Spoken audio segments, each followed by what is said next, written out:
delighted and honored to be here today.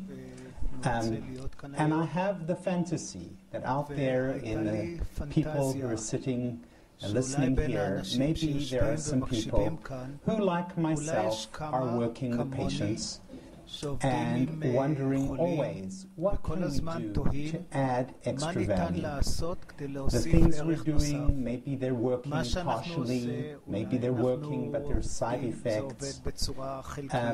Sometimes, of course, we get people totally better, but more often we help them part of the way. And we're always looking for that extra 10%, 15%, 20% that's going to make them feel really good, not just a little bit. As the former introducer said, hospital is not just a place where you get sutured, it should be a place where you get nurtured. And I think that is the same for all of medicine. We just don't want to fix, we want to promote wellness, we want to make people even better than what they are. And sitting with patients for 32 years in my clinical practice, every very once in a while something comes along that just knocks my socks off. Doesn't happen often. Happened 30 years ago when I came across light therapy, which was not previously understood to be valuable at all. And in fact, there was quite a lot of joking about light therapy when I first came up with it. But now, as we know, it is included in manuals of treatments for depression, for seasonal affective disorder, for daily rhythm problems, etc. And so imagine my excitement when some few years ago I came across something else that made me just as optimistic as the light therapy did, namely this particular brand of meditation, Transcendental meditation, or TM. I had done it myself many years ago, back in the 70s. As they say, if you remember the 70s, you probably weren't there. But I was there, and I remember when the Beatles went to Maharishi to learn TM, and I thought, wow, that's very cool. So I did it too, but I dropped it pretty soon. I was a medical student, and I had a couple of other things on my mind. But 30 years later, I'm sitting in my office, and a young man with bipolar disorder says, you know, I have found something that has really made me happy 90% of the time. He says, your medicines, they're very good medicines, didn't want to hurt my feelings. They've stabilized my moods, I'm not manic, I'm not depressed, but you know, I wasn't really happy until I started to meditate. So we got to talking, and I thought, well, you know, this is worth another look. And bit by bit, I practiced it myself, I recommended it to other patients, I got a couple of research grants to study it in bipolar disorder and post-traumatic stress disorder in our returning veterans. And by the time I have, in fact, been running for the last 10 years my own clinical research organization, by the time those research studies were finished, all the clinicians in my group had gone for training to get their own TM training. That's how impressed they were with what they saw in the patients.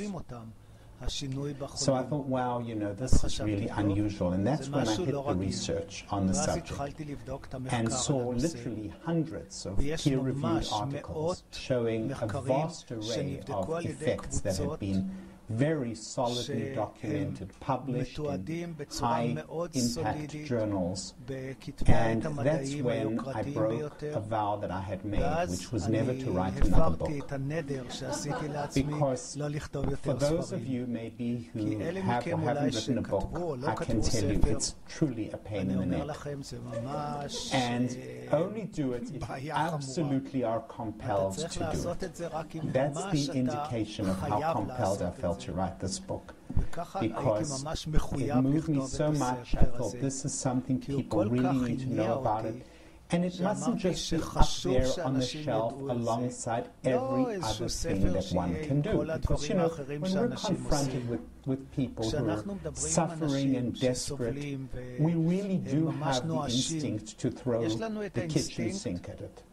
You know, today it's goji berries, tomorrow it's acai berries, the next day it's something else. There are 10 kinds of massage, there are 10 kinds of meditation, there are 10 of this and 10 of that. So and it's all done with the utmost goodwill and, anecdotal stories of people who benefited. How does one kind of sift through it all and pick, because we've only got a certain number of hours in a day.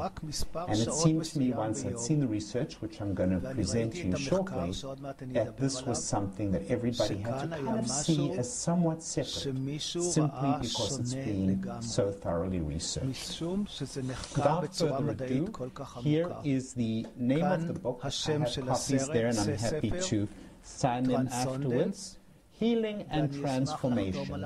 Healing is actual physical healing, and transformation is changing somebody's life. Not just, I'm feeling a little bit better than I was before. That's not transformation. It's, I'm really feeling like a new person.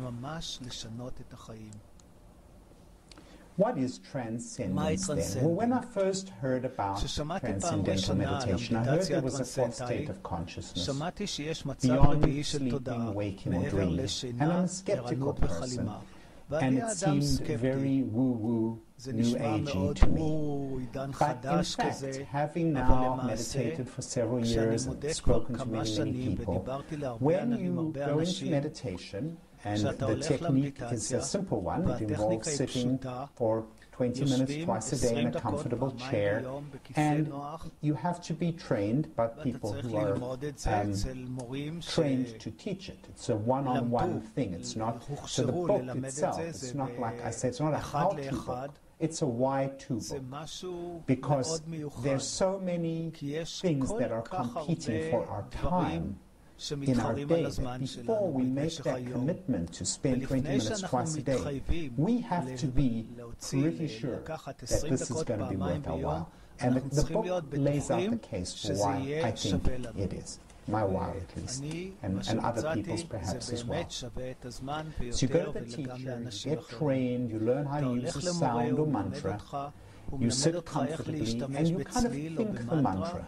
And part of the trick is not just really the mantra itself. The magic is not just in the word. The magic is, the power is in the actual technique of how to use the word properly. And once you do this twice a day. As you get practice, in the process of thinking the mantra, you slip into a state. One of the ancient writings says it's the mind within the mind beyond the mind. You find you're awake, you're alert, but you're very calm. And even though you're awake, there's no actual content. It's not like you're thinking, oh, I've got to do this later today, or what fun I had last night, or whatever. Because you're awake, you're alert, but there's kind of no actual thoughts there necessarily. Thoughts can come and go, but the key is, in this particular pure state, it's this pure state of consciousness. If a pin dropped, you'd hear it. That's kind of how alert you are. But at the same time, your body is so settled and calm. And that is the state of transcendence. And it's very, very pleasant, and unlike any other kind of pleasantness. I've asked some people to describe what would it be like, and some of the descriptions are in the book. One that comes to mind is by the actress Laura Dern. Some of you may know her. And she said, you know, if I had to describe it, I would say it's almost like lying out on the beach after you've had a swim. And there's just a gentle breeze, and you almost want to take a nap, but then you don't take a nap, because you kind of get captured by the moment, by the salt air and the breeze and the sun, and you just go into this really lovely place. That's the closest I can get to describing what it's like to be in the transcendent state. What I have here, which I don't expect you to read, is simply 3 different categories of meditation. One is focused attention, one is open monitoring, and the other they call automatic self-transcendence. Now, focused attention is where you have a particular target that you return to again and again in your mind. Maybe it's a candle flame, maybe it's a mandala, maybe it's a thought or a prayer. As your mind drifts off, you bring it back. That's one form. The second is open monitoring. Mindfulness embraces this technique. You monitor your breathing, you monitor your feelings, you monitor your moment-by-moment thinking. In fact, both of those techniques have been packaged together in the technique of mindfulness. But very different from that is the use of the mantra in the TM technique. And all I'm really saying here is that not all meditations are the same. They're all different. So when somebody says, I meditate, and somebody says, oh, yeah, I meditate too. And the third person, well, so do I. You could all be doing something completely different. And it's important to understand that. And in fact, they all have different brainwave effects, which I haven't gone into here. This is just the steps that you learn. There's several meetings. They really, these teachers of TM really try to see that you get the hang of it. And you know, it's a very, very simple technique in that almost anybody can get it. So then the first question is, well, if it's so simple, why do I need a teacher? Well, it's one of those things that it's like a knack or a practice art that, I mean, all of us can swim. Hopefully. But we had to be taught initially.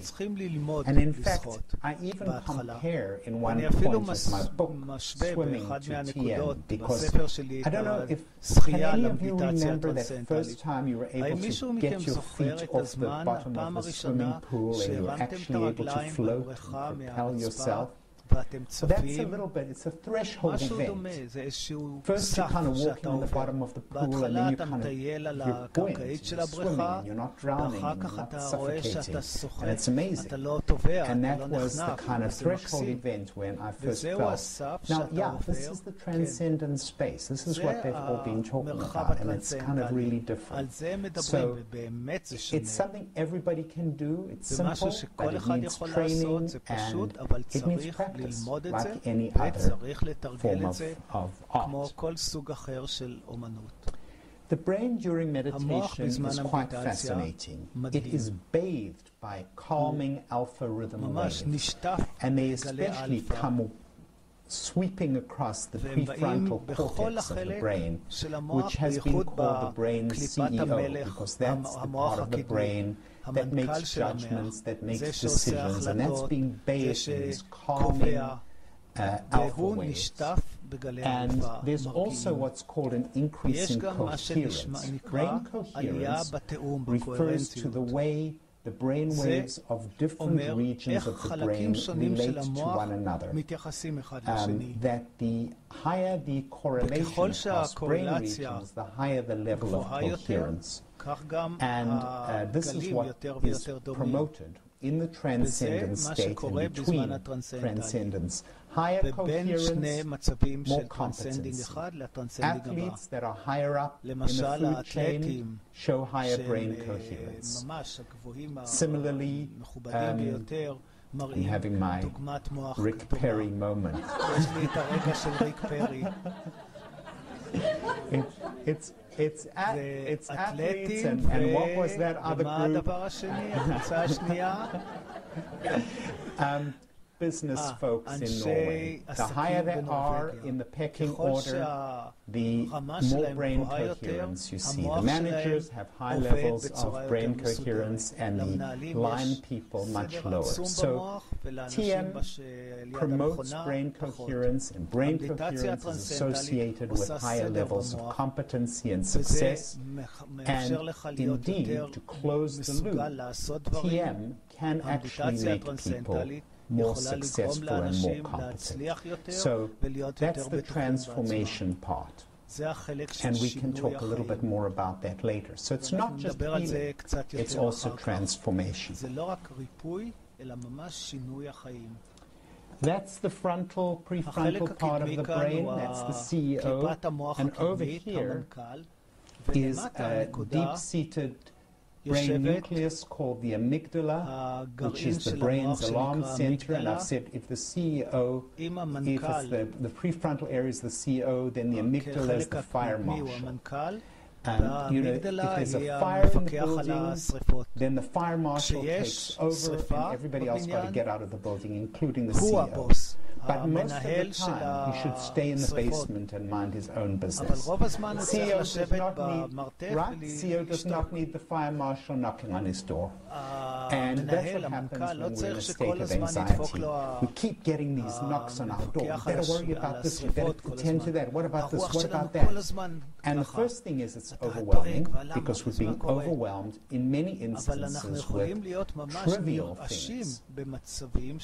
A client comes to mind. He works for a big medical bureaucracy, and every time an email comes across that they're changing some policy or something, he's always worried, now what's that going to mean? Is it going to be more work for me? Is it going to mean I'm going to have to make paperwork? What I'm going to have to do? And so he's being badgered unnecessarily by things that probably aren't going to mean anything to him. So the trouble is you're being flooded with anxieties. This is in an anxiety disorder, or people who are anxious, or people who are overstressed, which I think maybe one or two people in the room could probably identify with. Or if they've been overstressed, their bell has been gone over in Iraq or Afghanistan, and now they're back in the US, but the bell is still vibrating in their head. Their amygdala is still on high alert. And so they're flooded with these stimuli, and worst of all, they can't discriminate which of these knocks on the door means the building is burning down, and which is just the fire marshal out of hand. So you have to pay attention to each and every one of them, because you don't know which one really needs your attention. Very, very bad state to be in, a state of anxiety and overstress. Now here's just an example of two kinds of brain waves, and here's an example where the ones over here are coherent and those are not coherent. And I think you do not have to be a neurophysiologist to see that these line up and these don't line up. It can be as simple as that. And when you do TM, this kind of pattern becomes this kind of pattern. And it's intuitively apparent that the brain, the different parts of the brain are working together. You're going to have a battle. You're going to have your different platoons coordinating with each other. Or if you have a complex business plan that you want to implement, different sub-fractions of your team have got to be working in concert with one another. That's what TM seems to promote. Now let's talk about healing. Here are two arteries. Would you prefer to have this one over here or this one over there? I think the answer is simple. On the other end of the artery sits an organ. It could be a heart, it could be a brain. This artery, this organ is in good shape because the artery is clear and it's being fed with blood, with high oxygen levels. This one has got atherosclerotic plaque going into its lining, and so it's being clamped off, and this organ is in trouble. And if it's the brain, you'll have a stroke. And if it's the heart, you'll have a heart attack. And we all know there's cholesterol and one thing and another, but there's also stress that's a factor in this process of progression of atherosclerosis. Cardiovascular disease is the #1 killer and cause of disability in the world. In the US, more than 1 in 3 people have been diagnosed with it, and more than 1 in 3 people will die of a heart attack or a stroke. So this is a big ticket item. Blood pressure is one contributor to this cardiovascular disease. It's been called the silent killer, And it's a good term because it often is silent without symptoms and it really does kill. In a meta-analysis with 9 published studies of more than 700 subjects, see what TM did to the systolic and the diastolic blood pressure. Lowered at several points in a way that's not just statistically significant, but also clinically significant. Highly clinically significant, as we'll see in a minute. Now, I love this slide because it shows a variety of stress management techniques. Here is TM's effect on blood pressure, and here are 3 other groups, and here is one that actually makes the blood pressure worse. So, you know, it's a marketing thing to call something a stress management technique. It doesn't actually mean it manages stress. In fact, the people in that group were asked to do too many things, and they were more stressed than they had been before. So, when somebody says they're meditating or they're in a stress management technique, the question is, what effect is it having on you?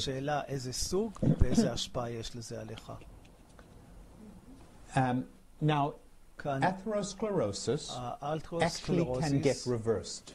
This is the carotid artery, the artery in the neck, ultrasonography, showing a controlled study comparing this 29 subjects and 31 subjects, health education, where you see a progression of that atherosclerosis, and TM, where you see an actual regression of atherosclerosis. Because in its early phases, it's reversible. In late phases, where there's calcium there and stuff, you can't reverse it, but you can in the early phases. And the TM can do that. Now, this is another parameter, and I won't belabor these. This is left ventricular mass, big left ventricle, bad news. Health education, the ventricle goes on enlarging. TM holds back the enlargement of the ventricle. Insulin resistance, I'm sure we've all heard about it. The belly fat that doesn't let the insulin push the sugar in the metabolic syndrome, reduced by TM, increased by the control, which is health education. So we're seeing all these different things that TM is actually doing in randomized controlled studies. Now the question is, okay, so does it really make a difference? Well, I imagine the researchers sitting around saying to one another, you know, all those people we put through controlled studies all those years ago, I wonder what happened to them. Did they keep meditating? Did they have a different outcome? Did it prolong their lives? Did they die more or less than other people? We don't know. We didn't follow them up. Too bad we never had enough funding. And then somebody says, well, what about looking at the death records of those people? There are national death statistics, including the cause of death. What about looking at the ones that got TM and the ones that got the control and see if it made a difference? Well, to their amazement, there was a 23% reduction in all causes of death, and a 30% reduction in cardiovascular death in those who had the TM an average of 7 or 8 years earlier. Can you imagine? They don't even know if these guys kept meditating. And yet 7 or 8 years later, it made a greater impact on the mortality than many other things that we might be doing for our health. They repeated it. This is Robert Schneider's work from Marish University, but published here in the Archives of Internal Medicine, top-class journals, where the reduction in death, heart attack, and stroke over 5 years was reduced by almost 50% in a group of people who were at risk for cardiac problems, who were getting all the usual standard of care treatment. That means cholesterol-lowering drugs, blood pressure-lowering drugs, seeing the doctor, etc., etc. This one extra element can make so much difference. Decreased hospitalization and outpatient visits. This is Orm Johnson's study. I won't go into the details, but they are significant. And here's an interesting study from Quebec, where they looked at people, the cost of medical care in people who did not meditate versus people who meditate. And this line over there, where it turns from white to beige, that's the nodal point where people start meditating. What you see is the costs of the medical care lowered in the meditators and going up in the non-meditators. And this is even more prominent in those over age 65. So, do we have a healthcare problem with costs? One thing? Do you think we've got healthcare cost issues in this country? Well, somebody should come and look at the slide. Anybody know President Obama personally? It would be nice to show him these slides, because this is a very simple thing. I mean, if you think of the cost of teaching somebody to meditate, because basically what you're doing is you're empowering a person. You're empowering a person to take their health into their own hands, to give them a technique. It's the same as if a person exercises. They're getting a technique that's going to help their longevity, that's going to help their health. This is another technique. But exercise pushes the autonomic nervous system one way with an increased sympathetic drive. Your heart rate goes up, your pulse goes up, everything is go, go, go, and that conditions the sympathetic nervous system. We all know that. It's really, really good and important to do. This conditions the parasympathetic nervous system, the capacity to wind down, to relax. How many of us are go, go, go, go, go all day long? We don't know how to shift gears. All right, show me by a show of hands. How many of you are pushing yourselves too hard all day long? A lot of hands. And you know, we get exhausted. And this is a way of saying, I care enough about my brain to give it a rest twice a day. And now I actually have a technique. Because if I said to a bunch of people, rest your brains, you wouldn't even know where to start. But here is a tested technique for resting your brain in a way that you know statistically over 5 or 10 years is probably going to prolong your life. So, it reduces anxiety. This is a meta-analysis, and I've got some wonderful examples in my book. David Lynch, filmmaker, iconic filmmaker, gave me an interview and said that after he'd been meditating for a couple of weeks, his first wife came to him and said, "What's the matter?" He said, "What do you mean, what's the matter?" She said, "Where's all your anger gone to? You were so angry all of the time." Now, as a psychiatrist, I can tell you that very few people come into my office because they're angry. Many people's wives come into my office because the husband is angry. Anger problems are something that is always somebody else that's got the anger problem. But here she said, your anger is better. Tim Page, he's a Pulitzer Prize-winning journalist, was kind enough to interview me, or let me interview him, shall I say, and he had experienced panic disorder that was amazingly treated with meditation. These guys have been meditating now for 30 to 40 years. When you get something that helps your anxiety that much, you just don't stop doing it. The third case in point is a neuropsychologist in the Washington, D.C. area called Bill Stixrud, who's got a fantastic practice there. He's one of the best known in the area. And he had kind of flunked out of college because he was so anxious many years ago in Seattle.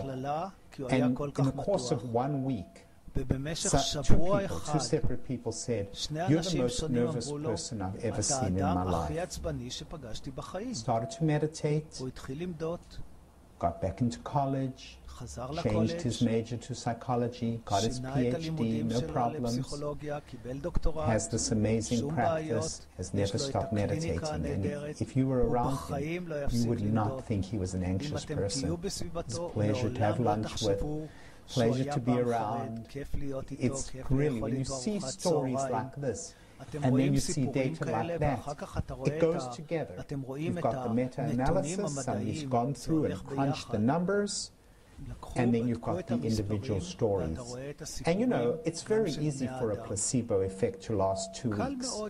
But I have never seen a placebo effect last 40 years. It's one heck of a placebo if it does that. So we're back to the CEO, the prefrontal cortex and the amygdala. That's what's problematic in anxiety disorders, but also there are other things, even attention deficit disorder. There are prefrontal problems there, and if you've got ADHD and you're stressed, guess what? Makes your ADHD worse. You're more likely to forget your homework. You're more likely to not be able to do your term paper. And so it's actually now being studied in small numbers for people with ADHD to see if you can de-stress these people. There's a simple axiom that I'll give to you in thinking about who can benefit clinically from this technique. If somebody is overstressed, and if that stress is causing symptoms, that person has a high chance of benefiting from this technique. So that covers anxiety, that covers anger management. Angry people are stressed people. Have you ever noticed that when you're under stress, you tend to snap at people? Don't bug me now, I'm busy. Go ask your mother. How many times have I told you that? When does that happen? When you're under a deadline, you're stressed. Decrease the stress, you're likely to come up with a gentler answer. It's that simple. And I could talk for ages on it, but our time is finite, so let's keep going.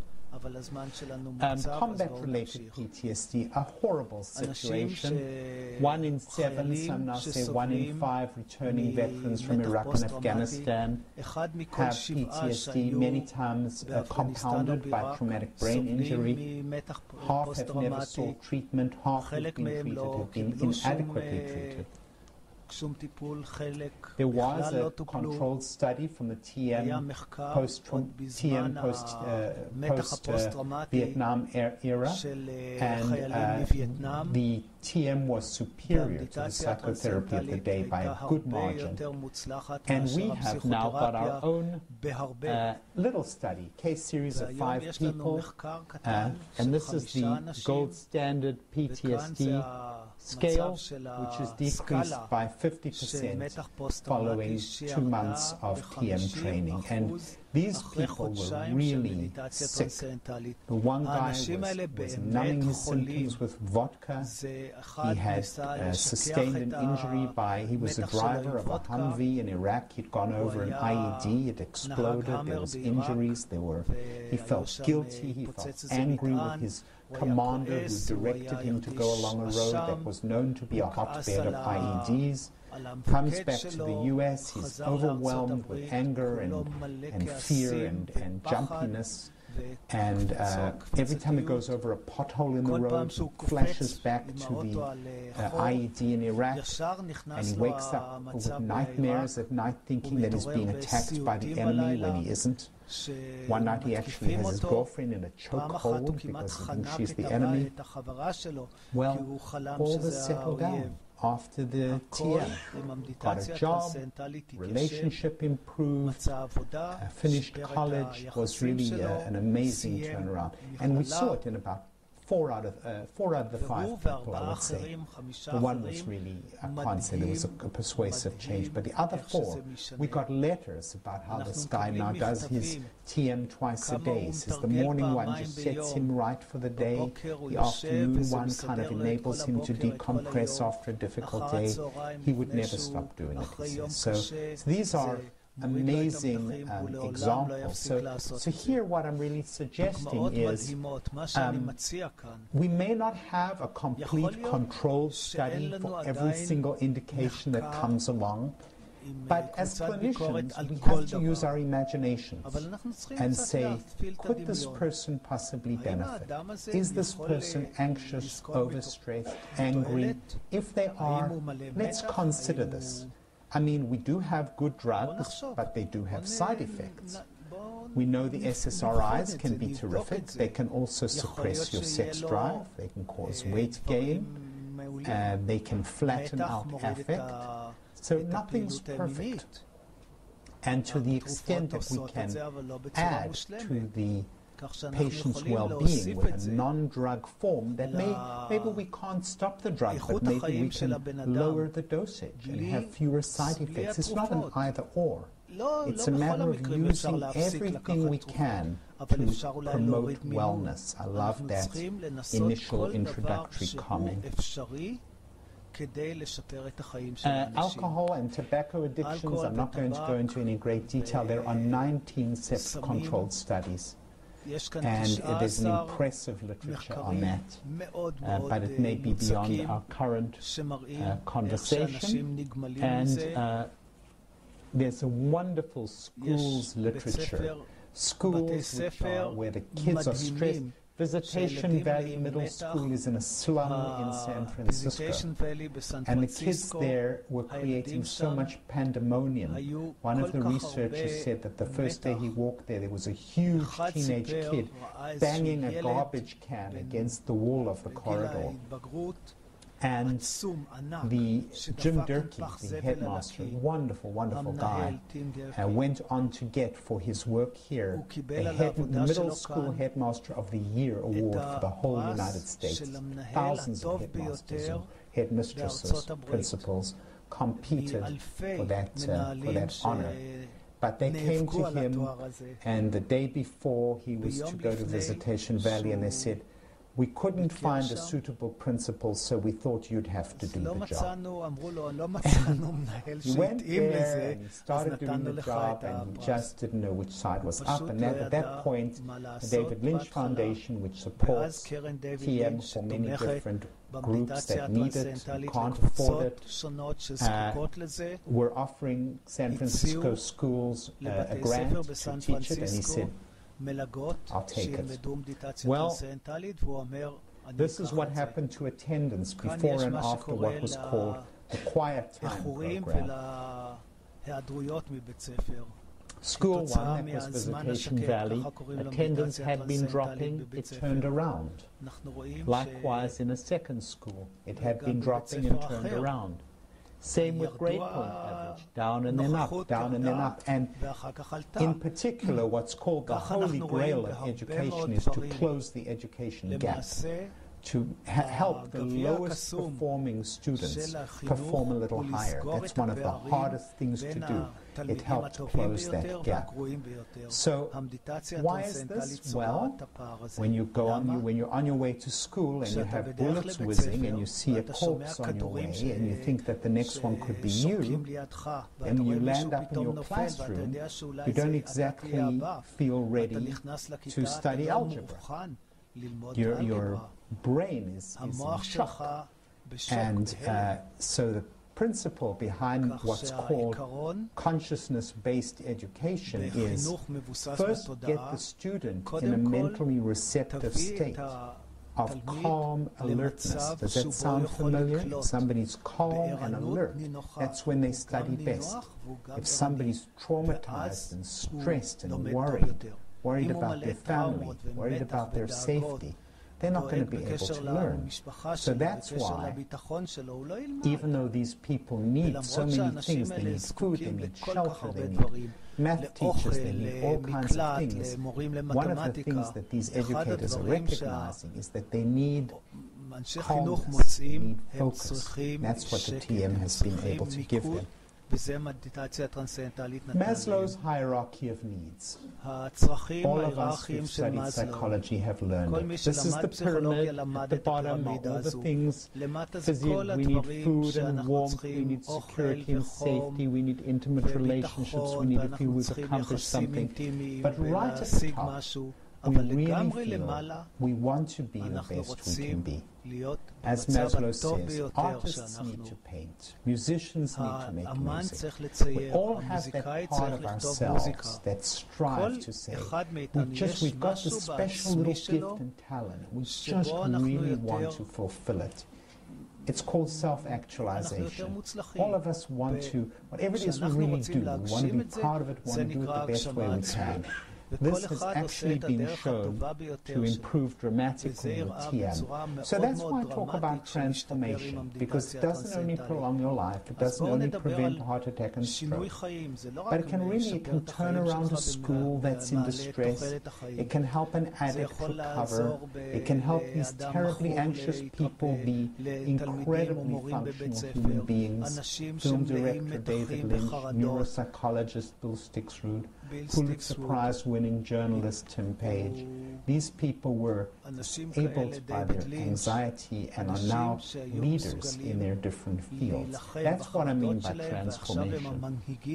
And studies where they've actually got scales of self-actualization have shown that it can increase people's ability to self-actualize. The book Transcendental, it was the easiest of all my books to write. And I think it was because of being meditating myself, feeling the joy of the creative process, feeling the flow. There's an author called Suzanne Mahaley who wrote a book called Flow, which is all about being in the moment and feeling like the moment is very exciting and very moving. Whatever it is that you do which engages you and fascinates you and thrills you, when you're doing it, it's almost like time stands still. And this promotes the feeling of flow and the feeling of, yes, this is what I want to do. Well, recidivism in jails, I'm not sure it's of any immediate relevance, hopefully to anybody in this group, so we'll skip this slide. But it helps. And harmony. What do I mean by harmony? Well, in my experience, people who meditate, it promotes harmony. It promotes it in one's own mind, in the coherence where different parts of the mind are working in better harmony with each other. It promotes it between mind and body. The mind isn't hurting and stressing the body. It promotes it in families, couples who meditate together, stay together, because they're bringing this calm lagoon of peace into their home on a daily, twice daily basis. It brings it in groups. What we're seeing now in the last year in particular has really stepped up is groups of people, organizations embracing TM. Oprah Winfrey has just had her whole organization trained in this technique. She can certainly is in a position to choose which technique she wants her people to learn. They're all learning this technique now, and other organizations are following. Why is that? Because those of us who've worked in organizations know they're not always pleasant places. People are stressed, so what do? They snap at each other, they gossip about each other, they undermine each other. Oh, here's a little memo. Let me withhold the information so that somebody's going to be late for a meeting and looks like an idiot. That'll teach her, that kind of plotting and scheming and machination. That's what people do when they're stressed. Even nice people do that. When you feel happy and content, you want to collaborate, you want to help one another, you want to engender peace. And so I think what's going to happen is organizations are going to embrace this as they see that the cost of training and the cost maybe of even giving somebody 1 out of their 2 TM times in the workplace. We'll give you a matching period. We'll give you one and one is on your time. And that sort of thing may end up really repaying itself, because if you can get greater harmony within the organization, that's worth a lot. And then, of course, the question of harmony within societies, which has been studied and debated and maybe a little bit beyond our discussion here, other than to say that the more people who are distressed and focused and centered and kind to one another, the better the group is going to become. In some ways, it's pretty self-evident. So maybe I'll leave it on that note. Thank you.